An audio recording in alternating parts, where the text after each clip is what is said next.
the team at Cognizant was about a team of 3 people. We didn't actually have sort of a marketing strategy to speak of. It was very much sponsored events led, really. And then the reason I was brought in was to build a predictable demand growth strategy for the company, where we could deliver 53% of the new business revenue number through marketing every month. And we've now got to that stage. We've got there after about 6 months. And I'm going to go through how we've evolved that strategy and the approach that we've taken, and also cover some of the reasons that we've made a few pivots in that time. So I think to start this off and give context, we're in a new era of marketing. Things have definitely changed in how buyers are buying, where they're buying, and with that, how we do marketing needs to shift and change as well. There's that traditional kind of funnel model doesn't work, it's broken. Marketers don't move buyers in market, they move themselves in market, and the sooner that we understand that and pivot the way that we approach our marketing, the better. By the time someone comes to you directly with interest in your product or service, they've already had discussions with peers, they've asked questions in communities, and they've already evaluated various tools and solutions. Lead gen is on the way out and demand is on the way in. I think focus has shifted from the channels that are easily measured and tracked to dark funnel, dark social channels where people are actually making those decisions. So I guess the context of all of this is, well, how do you do marketing in this new era? And that's what we're going to cover now. So the old state, kind of the old strategy that we ran at Cognizant was we would have always on content ads running across LinkedIn and Facebook to our ICP, generating direct downloads of our content. That content would then be followed up and put into a cadence where MDR, SDR, BDR, whatever you call them, would outreach to those contacts and try and convert them into a meeting and then eventually a deal. And the conversion rate on that tactic was about 0.2%, so that funnel. The new state, this direct intent demand state, we have moved to ungate our best content, and we serve this up still via paid social to our target audience, and then we are building retargeting funnels with users that have engaged with that content to serve them bottom of funnel content, which is more product focused, testimonial led, but again all ungated, friction free. We've removed any form of lead gen from our model, and then the result of that is you generate these direct demand, true intent demo requests, people who are coming to you saying they want to buy your product, and these are converting from lead to close won at a rate of 4%. So the difference between the 0.2% and the 4% funnel is huge. So we've doubled down on this tactic, and I'm going to dive into all of the component parts that make up how we've done this. So what I call the new approach is this dark funnel versus traditional lead gen. So some of the tactics that you would be running if you were running a traditional lead generation model is syndicated content, air cover advertising, display ads, ebook content, lead generation on paid social, trade shows, lead sharing, and LinkedIn top of funnel lead gen. The dark funnel is all about focusing on non-conversion based paid social channels. So we still run ads on LinkedIn and Facebook, but as I said before, everything is ungated and friction free. We do a lot around organic social, earned PR, very different to normal traditional PR, focusing on communities, Facebook groups, LinkedIn groups, third-party events and podcasts. So I guess one thing to think about when you are making the switch from lead generation to direct intent demand is, what are you willing to pay to get your ideal customers to actually consume your content? So on the top here, you can see some of the stats that we would have, and we had great cost per leads when we were running the always-on lead generation model. A cost per lead around $21. We actually get enterprise leads now around $9. But then the difference when you look at the always-on awareness results, this is fully ungated down the bottom, we get the amount of views and eyeballs from our target audience for the cost that we are getting them at 0.03, 0.04 is massive. So the amount that we can get in front of our target audience has hugely increased by shifting from lead generation to this direct intent demand. Oh, sorry. So I think the big thing to summarise the context of this is the old way, you gate the best content now and you force leads into a premature buying cycle. And your conversion rates reflect that. So 0.2% 1.2% was what we looked at when we split the funnels out. The new way, the idea is a mindset that you're going to give the most valuable content consistency, and that is the big thing, consistently, and you're paying to get it in front of your target audience and for them to engage in it, and you're not expecting immediate results. But that is converting at a rate of 4%, and you capture the 1% and you're attracting the 99%. So there's this stat that at any one time, only 1% of your target audience is actually in market to buy, and 99% of them are not. So pushing them through this premature funnel doesn't actually lead to the results that you would want. So we focus on doubling down our tactics on capturing the 1% that are in market and actually generating demand in the 99%. So I'm going to go into this model a bit more now and some of the tactics that we've been executing at Cognizant with success. I want to start with the chart. So I think the numbers show for themselves the success that we've had. We started implementing this approach in May, and our revenue has skyrocketed as a result. We also, I think really importantly, in terms of adopting this approach, you need to sign up for a revenue number as a marketing team, and don't be afraid to take on a revenue number. This doesn't work if you're still measured on MQLs. We don't measure MQLs in any way, and we've moved completely away from that. The next thing that you need to do is split your funnels. So if you're measuring the impact of your marketing in a blended funnel of tactics, you're still going to see the stats that I have on the right-hand side, and they actually don't look terrible. They don't look great, but they don't look terrible. It's kind of all mixed into one. It's a blended intent. When you split it out between that low intent piece, so those lead generation MQLs that you're generating who haven't come directly to you to declare an intent and interest to buy, versus those that have direct to your website, the difference in the conversion rates you're going to see in the two models is massive. And so you can see the doubling down on the middle high intent funnel makes a lot of sense. But the question is, how do you actually do that predictably and at scale? How do you generate enough direct intent demand in order to maintain the velocity and the revenue that you need as a business to grow? So we're going to go into some of those tactics now.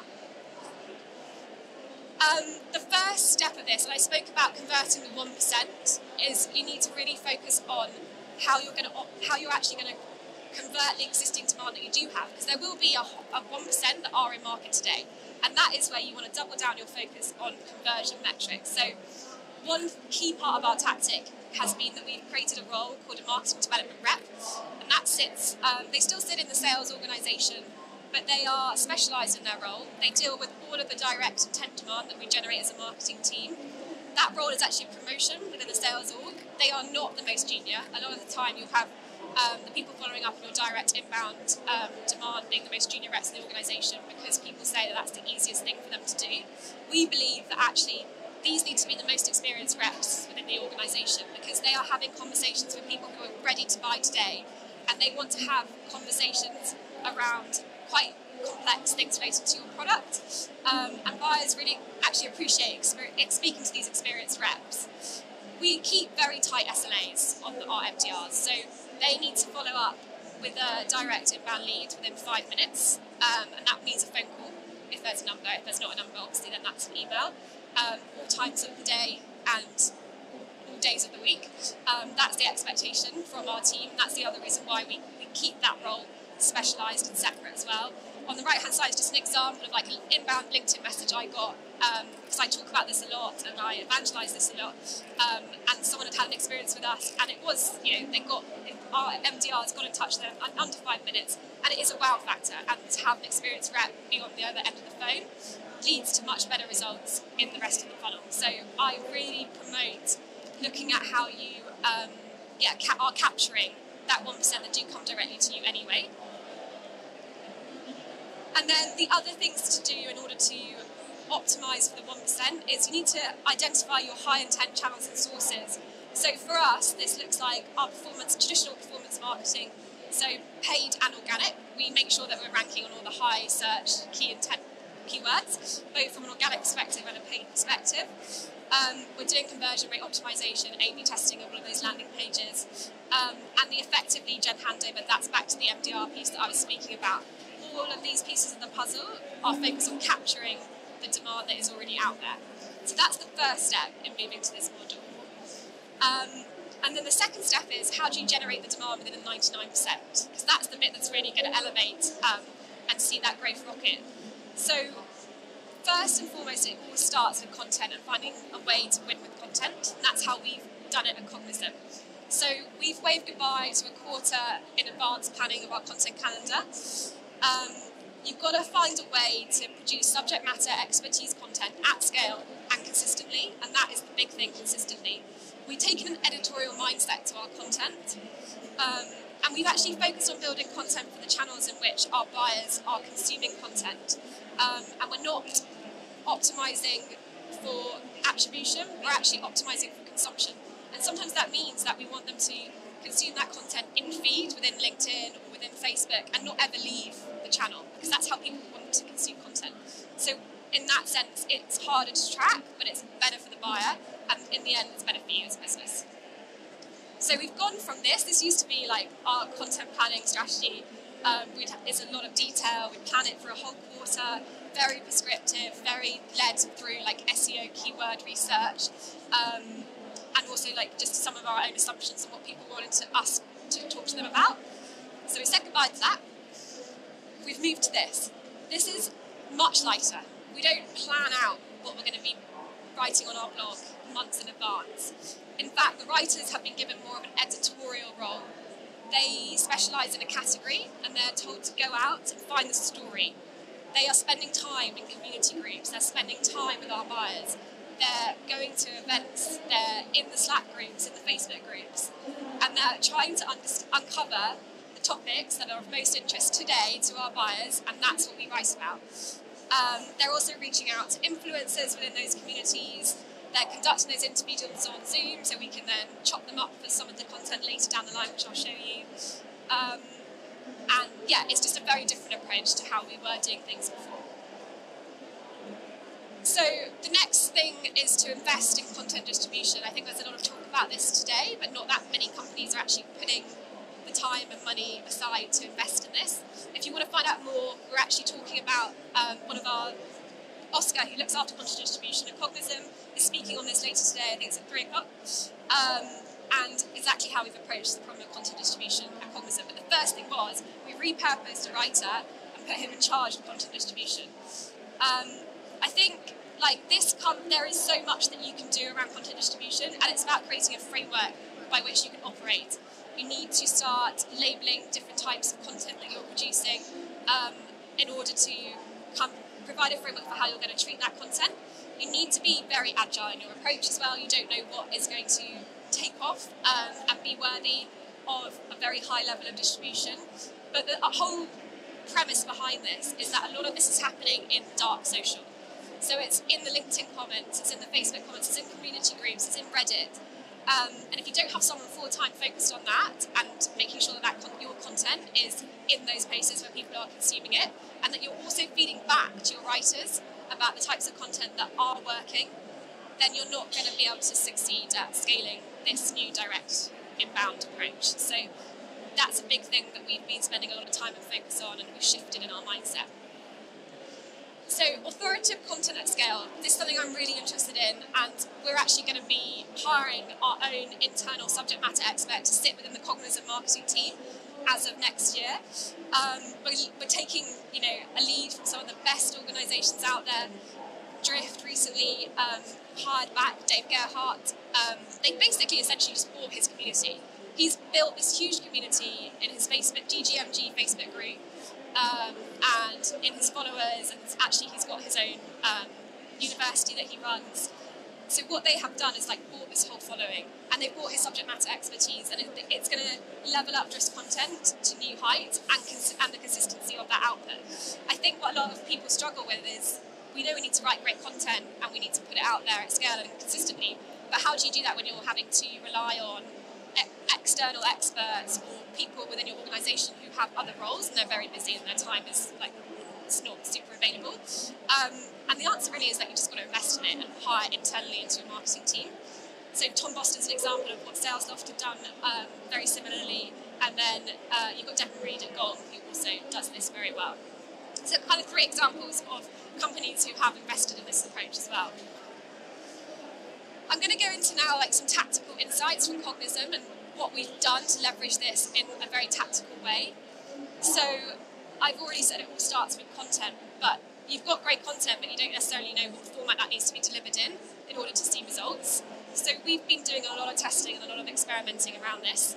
And firstly, to understand the kind of topics that people want us to write about, and then also like the formats that work. So one thing that does work really, really well is if you run a webinar around a topic that you know is of a lot of interest, we then build snippets, we segment that up into videos, we launch that through paid, ungated on LinkedIn and Facebook, and you can see the engagement that we get on these types of pieces of content is much more than you'd ever get on a LinkedIn sponsored content post in lead gen form, because no one's consuming that. They have to go fill in a form, and they probably sit in their inbox and they never actually look and read it. So the value of having this all ungated free to view is massive. And then we also run these sort of second funnel movements where it's much more focused on Cognism and what we do and the kind of results that you can get with our products and tools. And they run always onto the same audience as well, but again, it's all ungated, it's all free to view. The kind of things that work really well here are case studies, and so you we've snippeted up some videos that we run for our customers to show the tool in action, some of our free tools that we've created. All of these types of content are working really well for us on that sort of second tier, more bottom of funnel, always on, ungated, friction free. So an example again of how you need to change your mindset when you shift to this approach, I think this is a really practical one, is like how you run your webinars. So previous to shifting to a demand gen focus, we would run our webinars always looking for lead generation. Success was measured by net new number of leads that we generated for a webinar. Now, that's not something that we care about. What we care about is the quality of the content. Literally 2 people could show up, but if we run a great webinar and the quality of the content is, we believe, to be super engaging, and it's something that we can distribute afterwards and continue to distribute for many months after on the paid social, ungated, friction free, then we've actually achieved what we set out to achieve in the first place. It also means you can increase the frequency of this. We've built robust post-webinar distribution plans. I'll literally show you what we do after the next slide. And we've ungated and embedded all these webinars throughout our website, on all resource pages, and we've actually, the impact has actually been that registrations have gone up, and live attendees have also gone up. But that wasn't what we set out to achieve by shifting our focus, but that happened anyway.